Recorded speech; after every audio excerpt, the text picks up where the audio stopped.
Welcome to the official AFL Fantasy podcast with the Traders. G'day with the Traders, I'm Roy, I coach Destroy, and I'm here with Warnie. Coach of the War Dogs. And Galvin. Coach of Galvinator. Righto, boys, today. Now, over the years, I know we've been taking the mickey out of this team a little bit, but they are on the rise, and I'm looking at West Coast. Oh, you're the man too, Roy. I am, and what they can do from a fantasy perspective this year. Well, they lost a few players. They did.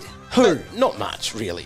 So we've seen there Tom Barrass, so it's a big hole in the back line. Yes. He got traded to Hawthorn.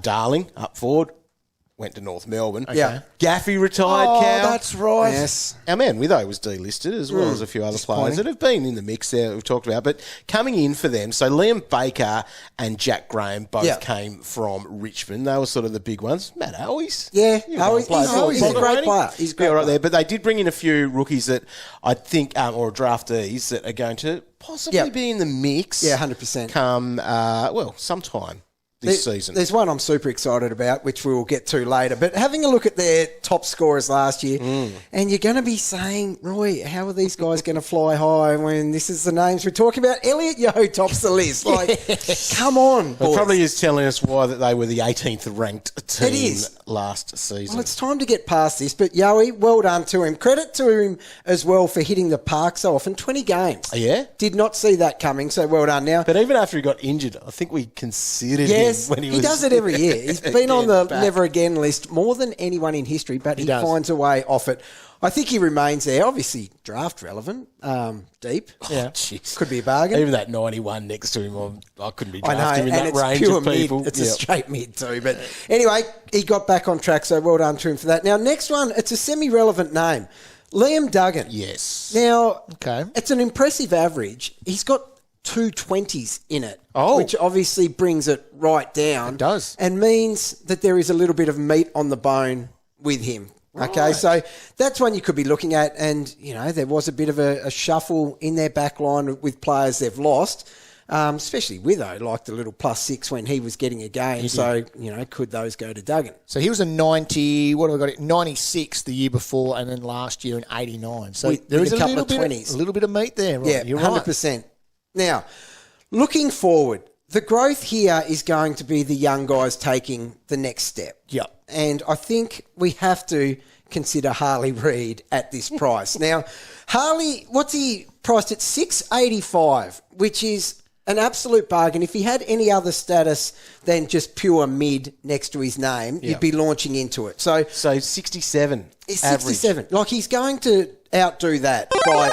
He's powering up. He's powering up by a long way. Now, we love what he can do. We want him scoring, 80 plus minimum, wouldn't you? Yeah. Now, he only did that 4 times last year, so it feels like he was a really successful cash cow, but that's more that he just kept getting out on the park, and he hit a couple of reasonable scores, but I think that 80 is going to become his floor next year, and I think he's going well and truly up. I'm looking at his last 2 games here, 75 and 99. Is that about where we think he's going to be? So that 99 would have been his highest score. It was. For the year. Yep. And yes, I think that's what we can expect from him. 80 is going to be his quiet days moving forward. They were against Carlton and Geelong, so not like Richmond or anyone like that. No. So I think he's definitely a player of interest, given that he's not getting worse and he's a genuine talent. Yep. Now, he was third banana in the midfield, so you had Tim Kelly and him as number 1, then Elliot Yeo and Reid were 2 and 3. Yeah. So anyway, only way is up for him. He'll probably be the number 1 man for them this year. Now, it's an interesting way they've gone about it. They're chasing a few wins next year, getting in Baker and Graham. So some people have turned their nose up about it, like they should have been going full rebuild mode, but they obviously want to be competitive. Yep. Okay, so Liam Baker, he's the one that interests me because I always think about Bakes, and I probably think how many times Dogs picked him up in Classic over the years, and I thought he must be a real jet. No, you were the Baker fan. That's the thing.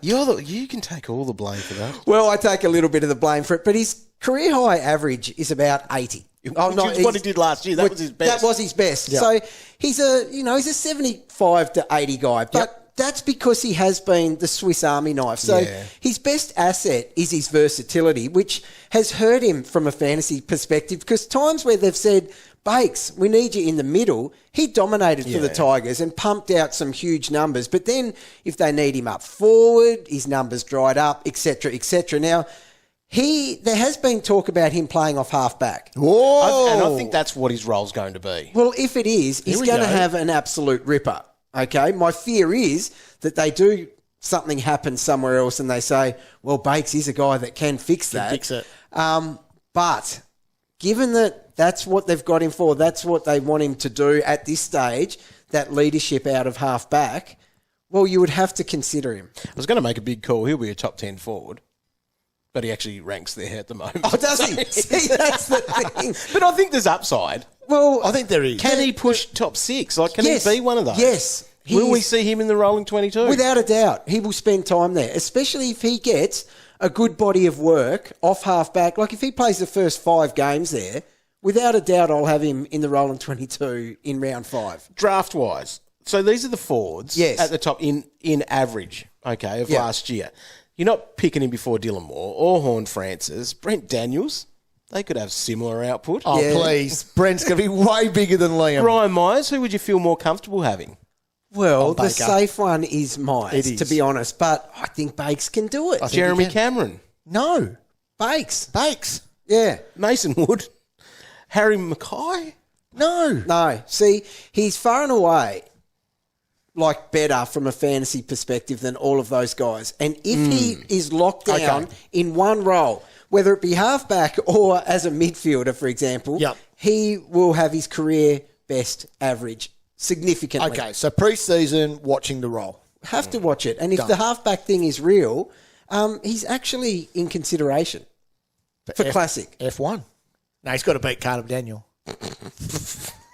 Now, the other one they got in, we're looking at big-bodied guys. They want to get a few wins on the board for their supporters. So Jack Graham comes in. Now, he's a guy who has been touted, highly touted, since the day he came in. Especially by the coach of the Warn Dogs in draft. Oh, there you go. You always have him. So he was going to be future captain at the Tigers. You know, there's all those things. Now, the fact that he has a bit of forward status right, I hear next to him, it just means he has to be considered because the forward line is once again an interesting place and not for the right reasons. So he went at 65 last year. Yeah, shocking.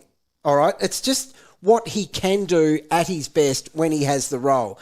So if, for example, they said, you know, you are our guy in the midfield, this is a guy that's hit like 140s, 150s before. He can rack up. Cast your mind back to 2021. Yes, a long time ago. However, 36 possessions. You can't be a spud and go 36 possessions, 8 marks, 8 tackles. What year did you say this was? Hey, don't worry about that. Jeez, you had to dig deep to find a stat to talk about him. Can find a stat. Find a stat. But you can't. He's done that on more than one occasion. That's a huge stat line. He's better than the mid-40s where he's currently ranked in draft. Yes. As a forward. Well and truly. I like it. Right. Now... I love how we can... That's a record. Did you say 2021? Yeah. I said cast your mind back. Everyone remembers that game when he played it. We talked about him all week that week. And then he backed it up with a 60 and we stopped talking about him. But hey, never know. 21. Right, who else have we got for the Weagles? Well, when can I get to the rookies? Because there is a rookie that I am really quite excited about. Right now. Thanks. So, Bo Allen, I think he's going to come straight into the side. Now, he's going to cost you $2.95 because he was the 16th pick. Okay. But I think he's straight in, and I think he's going to have immediate impact. Now, Defender mid. Yes, and where it will be on the ground, it could be, well, gosh, well done, Roy, but either of those two positions, to be honest. Yes. He could be across from Bakes, running the other half-back flank if he has a good pre-season here, and pinch hit in the midfield. Now, his numbers aren't humongous, so they won't blow your mind. That is because he is actually happy to play a bit of a defensive role at time, but the coaches see that sort of thing, and I think that can fast-track your way into a team. So he does have the ability to intercept mark, which we love. He's got speed. He's got versatility. Yep. There's a bit of a growing pattern here, that versatility, and we're getting Bakes, we're getting Allen. So in the what was it? In the under-18 champs and the Colts, he averaged 84 in both. But there was a game in the Waffle where he had 20 possessions and 7 marks. Okay. Now, that's against big dudes, Yep. and he's doing that. And I like the fact that he even played 11 games in the Waffle. Yeah. So he's got to be ready to go. Yeah. Now, speaking of ready to go, Hamish Davis, he might not start, but he will get games and potentially early as well. Okay. So think about maybe popping him on your pine. What's he priced at, actually? He's basement. basement. 230 mid-forward. Yes, so have a look at that one as well. Now, it doesn't go far beyond that for the rookies, Dog, but Yeah, I'll throw in there Elijah Hewitt as someone good that call, we've got to good look call, at. So yes. he's a mid-forward, 332K, so he missed all of last year. Yep. And, well, it's just the fact that he was, what was he, Cow? Did we look at... Pick number 14. 14, yes. Yep. So there's got to be something worth considering there. And, you know, we just have to see, obviously, about best 22s and all that sort of stuff. But on the latest AFL.com.au one, they had him on a half-forward flank. So, Oh, really? There you go. If someone's at that rookie price, because now we're calling them 340 and Yes. below, that's a lot. Now, I'm not sure who did that AFL.com.au one, but... Schmooky, he wouldn't get it wrong. Schmooky wouldn't get it wrong, because I always do my best 22s. I had him on the pine. Oh, so, did you? Yep. So either way, at that price, he deserves to be considered.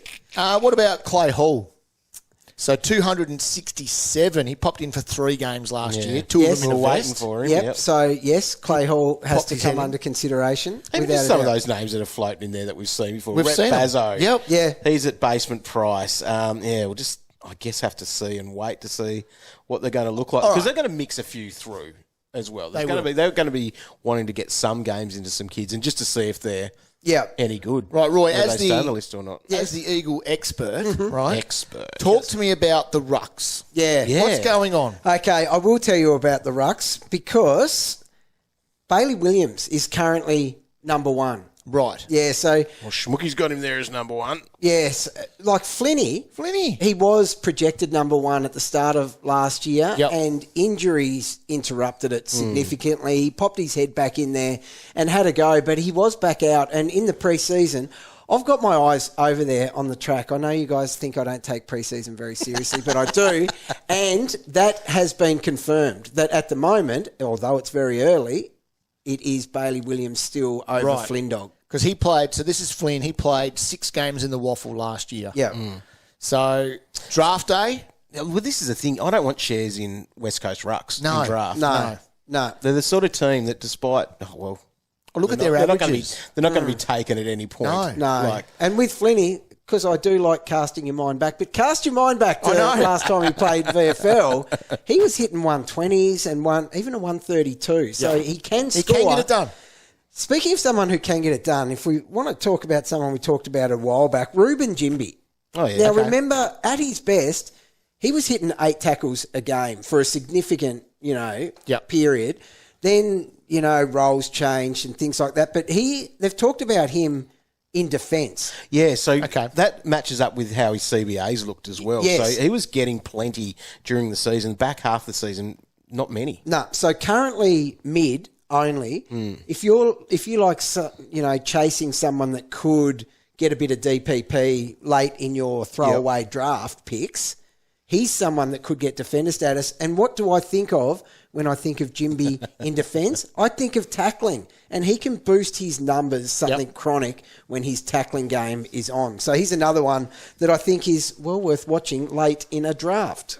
Plenty. West Coast. Plenty there, right? Relevant team. Well, there's a little bit, isn't there? There's enough. Now you can head to fantasy.afl.com.au to start playing and you get your league sorted for that all-new draft experience at fantasydraft.afl.com.au. If you're listening to this, you can hit that follow button wherever you listen to those podcasts. Apple, leave a rating and review and give us a 5 stars on Spotify and also leave a comment on the episode. Tell us who you're picking from the Eagles, which would be... Well, not Matt Flynn, but Alan? I'd wind back the clock. Who will we wind back the clock on? Graham. The trip down memory lane, nice. Jack Graham. I'm picking Jack Graham, Here's everyone. a challenge for future episodes. See how deep you can get a stat to try to talk someone up. I love it. Elijah Hewitt, he's in for me. Yeah, he's a nice. member of the Warn Dogs.